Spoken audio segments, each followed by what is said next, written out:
It was a little hard for some people to decide between watching the UW football bowl game on TV and supporting their favorite high school basketball team. I mean, talk about team loyalty.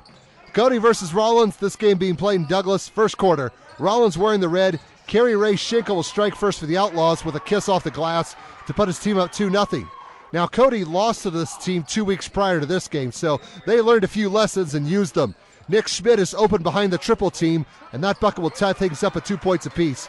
But the Outlaws had the Bronx figured out as well, and the defense of the transition game got to work. Wyatt Hopkins finishes the fast break with a lay-in, and his team's now up 6-4. Now, Rawlins is a team that does not have any height, but they make up for it in talent.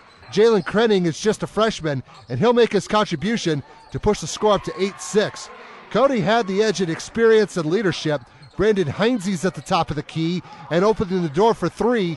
He led all scorers with 16 points, and the Bronx took a 9-8 lead. They did have the height advantage in this game, and they used it at times to get close and draw fouls. Brady Goldie will illustrate on this play with 2 of his 10 points. Cody was up 12-10 after the first 8 minutes. Second quarter, Rawlins would go on a little bit of a roll. John Mendez hits a roadblock, so he'll just shoot over it instead, and it worked. He scored 12 points, and his team takes the lead back 14-12. This quarter went back and forth for the most part, but when you know your opponent, that's to be expected. Ryan Nieders is in the quarter, doing what bad boys do, shooting threes, as Cody would go back on top 15-14.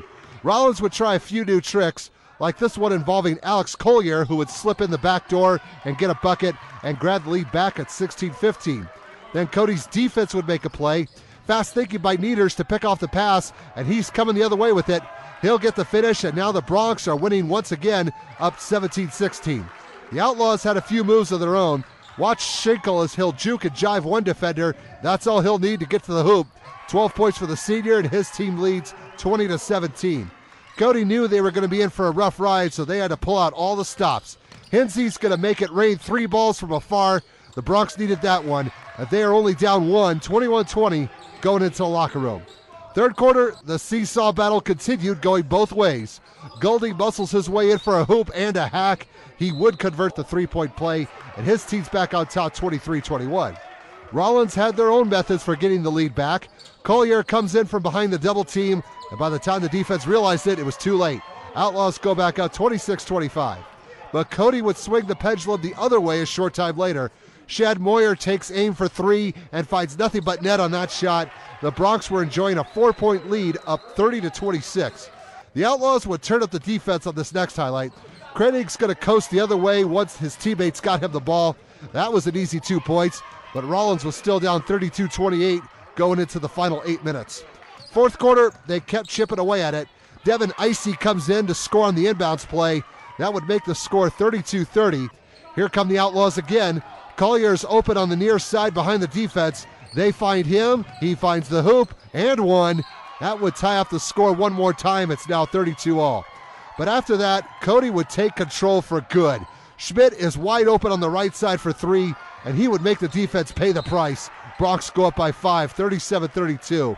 The defense was disappearing at this point in the game, and that made for some easy scores. Moyer finds an open lane, and that bucket put his team up 39-34. And then sometimes the scores came quickly. Cody Holt will take the inbounds and let her fly for 3 and cans it. Time's starting to run out, and things are in Cody's control, up 42-34. Rawlins was trying, but the opposition was just one step ahead of them late in the game. Chase Constantine finds the middle wide open, and the Outlaws were not able to get there in time to stop him.